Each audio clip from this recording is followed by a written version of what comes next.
I've made millions of dollars wholesaling real estate, but last year I almost quit because I was about to go bankrupt. So if you're someone who's struggling or you're going through a rut, I hope this presentation helps you because I can break down exactly what I did in order to scale my business to 200K a month. And I cover all the mistakes that I made and what I had to change in order to make that happen. So make sure you subscribe and watch the entire video.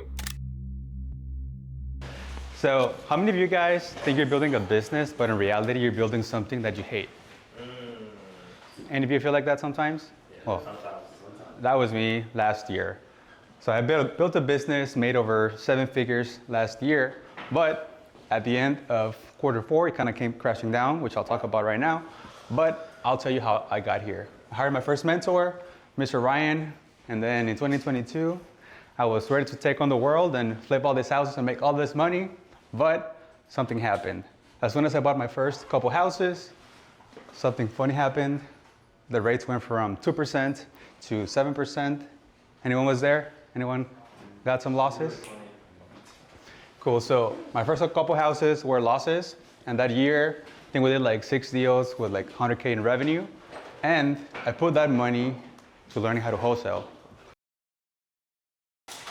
So I hired some coaches that kind of taught me how to wholesale, and then my first full calendar year of 2023, we did 750K in revenue with around 50% profit margins. We did 32 deals with around 23K average deal size. And then in 2024, we did a little over $1 million, but the revenue was way lower.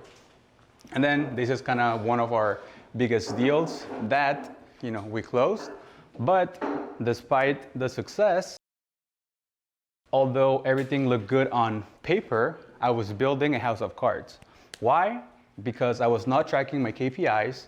I was throwing spaghetti at the wall, something would stick. I was hustling, saying, I'm the revenue driver, I'm too good to be doing numbers, I need to make this profit.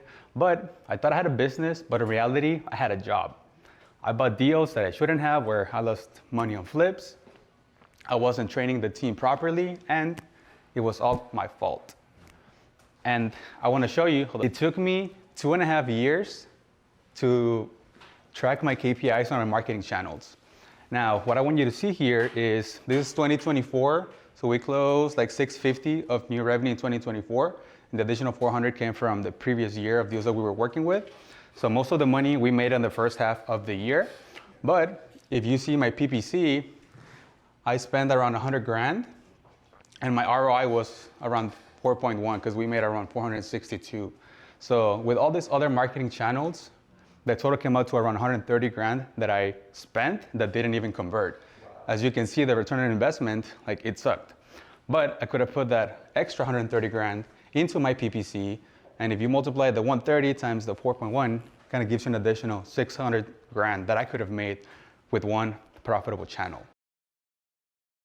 And what was the turning point? Well, that house of cards that I was telling you about, the things that I wasn't good at, Q4 of 2024 kind of kicked my ass. So nothing was selling. I had 15 houses, and I didn't manage my cash properly, and all the things that I was doing wrong finally came to light and exposed me. The team was bloated. I wasted all that money in marketing with weak tracking, and I started resenting the business that I had built, where I hated it, and I was looking for new opportunities. And I got tired of the day-to-day grind, and I knew that I had to kill my previous self in order to make a change, because I wasn't where I needed to be. Oh, and this was like my bank account, kind of like after making hundreds of thousands of dollars around December. And imagine making all that money, and then you see this, you're like, what the heck is wrong with me? Right? So what was the comeback? I got tired of that feeling of not being where I wanted to be. And there was 3 books that changed my mentality and my attitude. How many of you guys hate running meetings? What did you say? How many of you guys hate running meetings? You do? You do? Okay.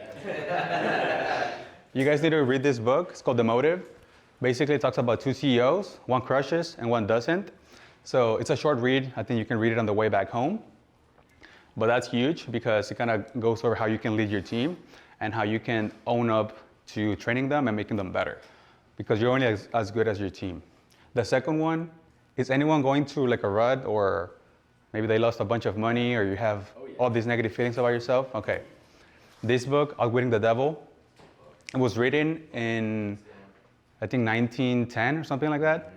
And it was published in 2011. So what this book talks about is how the devil kind of controls us just based on how we get those negative beliefs for ourselves, right? Where we have, they call it drifting, where we don't know where we're going and we're just kind of chasing all these different things. And basically it talks about all those negative things that affect you, but kind of once you read it, you'll be able to figure out how to cancel those thoughts. And that's going to help you a lot with your attitude. So I recommend you reading the audiobook and the physical copy, and you'll know kind of what I'm talking about. And the third book, which kind of run the idea of me learning Facebook ads, was the Hormozy book. He talks about when he figured Facebook ads, when he was running Gym Launch, how he got like a crazy return. And I already had some other agencies that were running my stuff. So I thought, I mean, if these guys could do it, so can I.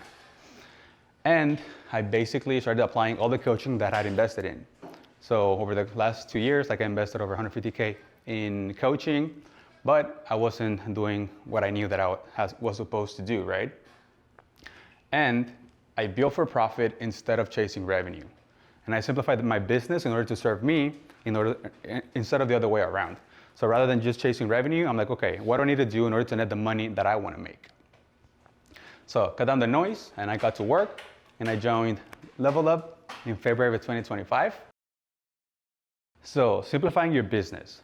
As wholesalers, there's only two things that we do. We market and we sell deals. That's it. A lot of the times we want to overcomplicate it and do all these things, and you say you flip and you do construction, you do this and you do that. But at the core, we market and we sell deals. And there's only three things that we control, which is the CAC, basically how much does the contract cost you, how much do you make per deal, and the cash conversion cycle. So meaning if you get a deal, how long does it take you to sell it in order to make that money back into your company? And you need to simplify this as much as possible, because what only matters most is how much money you net at the end of the day. And if you don't know your KPIs, you're toast. How many of you guys don't track your KPIs?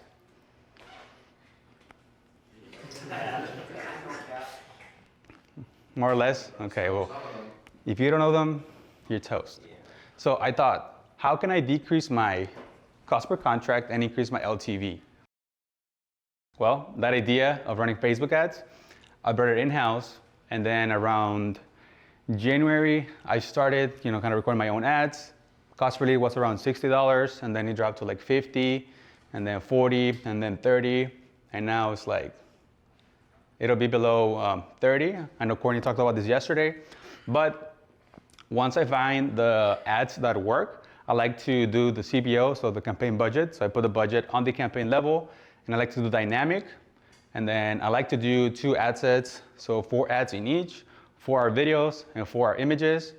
And then I basically take them to a lead form. So you put out the ad, and then on the lead form, we have like a local homeowner feel. Whenever they click on it, tell them that we're local and we're there to help them.